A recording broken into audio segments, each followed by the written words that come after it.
2024 లేదా 25లో డిగ్రీ లేదా బీటెక్ చదివారా? సాఫ్ట్‌వేర్ జాబ్ కోసం ఎదురు చూస్తున్నారా? అయితే కోడ్ జ్ఞాన్ 100 డేస్ కోర్సులో చేరండి, జాబ్ సాధించండి. నమస్కారం నాగరాజు. నమస్తే అండి. సార్, ఈ మధ్య కాలంలో నేను రీసెంట్గా చూసినవే, భార్య 1 ఇయర్కి కానీ 2 ఇయర్స్కి కానీ పుట్టింట్లోనే ఉంటుంది, భర్త దగ్గరికి రాకుండా. సో అక్కడే జీవితాన్ని కంటిన్యూ చేస్తూ ఉంటుంది అన్నమాట. ఇటు భర్త ఫ్రస్ట్రేషన్తో ఎక్కువగా ఉంటూ ఉంటాడు. అటువంటి సందర్భంలో ఎవరైనా లీగల్ అడ్వైజర్ని సలహా తీసుకొని ముందుకు వెళ్దామని అనుకుంటూ ఉంటారు. కొంతమంది డివోర్స్కి అప్లై చేద్దాం అనుకుంటారు. డివోర్స్ అనేది ఆ టైంలో అప్లికేబుల్లా కాదా? 498 అసలు ఏం చెప్తుంది దీనికి ప్రత్యేకించి? ఎంతవరకు రిలీఫ్ ఇస్తుంది అంటారు అది? నాగరాజు గారు, మీరు మంచి లేటెస్ట్ ఎదుర్కొంటున్న దీన్ని సోషియో రుగ్మతల విషయాన్ని అడిగారు. ఎందుకంటే అన్సాల్వ్డ్ అన్ఎండెడ్ ప్రాబ్లమ్స్ అనేది ఈరోజు సొసైటీలో ఉన్నాయి. దానిలో ముఖ్యంగా 498A, డొమెస్టిక్ వైలెన్సు, ఇట్లాంటి విమెన్ అట్రాసిటీస్ అనొచ్చు. ఇప్పుడు మీరు అడిగిన దానిలో 498A ఏంటి, అలాగే 1 or 2 years నుంచి భార్య విడిగా ఉంటుంది, డైవర్స్ అయ్యచ్చా అవును అనే క్వశ్చన్ రైజ్ చేశారు. కానీ ఇన్ బిట్వీన్ ఒక ఇంపార్టెంట్ పాయింట్ని జనరల్గా మీరు మిస్ అయ్యారు. అదేంటంటే, భార్య ఫర్ ఎగ్జాంపుల్ పెళ్ళైన 1 or 2 yearsకి వెళ్ళిపోయి పుట్టింట్లో ఉండటం జరిగింది. యూజువల్గా మమ్మల్ని ఎవరైనా అప్రోచ్ అయితే భర్తకు గనక కంటిన్యూ చేయాలని ఇంట్రెస్ట్ ఉంటే, అంటే అతనికి ఇంట్రెస్ట్ లేకపోతే, అంటే భర్త అప్రోచ్ అయ్యే నాటికి భార్య ఏ రకమైన కేసులు భర్త మీద కానీ భర్త రిలేటివ్స్ మీద కానీ, ఎందుకంటే 498A కాన్సెప్ట్ ఏంటంటే husband or relatives who ever harassed the wife comes for the sake of addition comes under cruelty. Definition చాలా వైడర్ డెఫినేషన్. సో అంత డెఫినేషన్లో ఫిట్ అయ్యే కేసులు చాలా తక్కువ ఉంటాయి. బట్ దీనికి మీరు మళ్ళీ సెకండ్ ఫేజ్లో వెళ్దాం.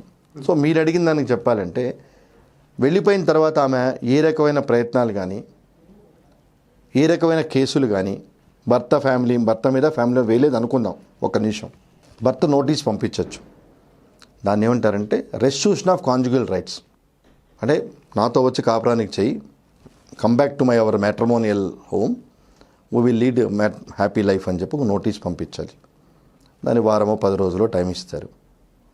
నోటీస్ అందిన తర్వాత యూజువల్గా ఆమె డినై చేయటమో ఏవో కొంత కరస్పాండెన్స్ రిప్లై ఇవ్వచ్చు, ఇవ్వకపోవచ్చు. తర్వాత ఇతను to safeguard his interest restriction of conjugal right OP వేసుకోవాలి ఫ్యామిలీ కోర్టులో. అంటే give a direction to my wife to come and join in my family అని. అది వేసుకునే నోటీస్ వెళ్ళిన తర్వాత కనుక ఫర్ ఎగ్జాంపుల్ వైఫ్ 498A వేస్తే దాని తీవ్రత అంతగా ఉండదు. అంటే దాని ప్రభావం భర్త మీద భర్త ఫ్యామిలీ మెంబర్స్ మీద కోర్టు చూస్తుంది. కోర్టుకు వెళ్ళినప్పుడు, సార్ నేను ఆమెను కాపురానికి నోటీస్ పంపించాను, ఆమె ఈ రోజు వరకు నా మీద ఏం కేసులు పెట్టలేదు, నేను కోర్టులో రెస్ట్రిక్షన్ ఆఫ్ కాంజుగల్ రైట్స్ కేసాను, తర్వాత ఈమె నా మీద డౌరీ హెరాస్మెంట్ పెట్టింది అంటే ఇది ఇంటెన్షనల్లీ హెరాస్ మీ అన్నప్పుడు డెఫినెట్గా కోర్టు హస్బెండ్ కాండక్ట్ని పరిశీలనలో తీసుకుంటుంది. హస్బెండ్ కాండక్ట్ని పరిశీలనలో తీసుకుంటుంది. ఓకే, ఆమె 498A పెట్టింది అనుకుందాం. ఆమె పెట్టిన తర్వాత ఈ 2 వేసిన అది కూడా పరిగణలో తీసుకుంటుంది. కానీ ముందు భర్త తీసుకున్న స్టెప్ ఉన్నంత ప్రభావం ఆమె ముందు స్టెప్ తీసుకున్న తర్వాత భర్తకి అంత వెసులుబాటు దొరకదు. అంటే లా ఏం చెప్తుందంటే, నిజంగా జరిగిందా కాదా కాదు, నేను ముందుకు వచ్చాను, అమ్మా నువ్వు కాపురానికి రా, I'm willing to take you in to my life అన్నాను. వితౌట్ కన్సిడరింగ్ దట్ ఆమె అప్పుడు బయటపడింది. అంటే మీరు అన్నట్టు 1 or 2 years పుట్టింట్లోనో ఇంకెక్కడో ఉన్నప్పుడు కంప్లైంట్ పెట్టలా.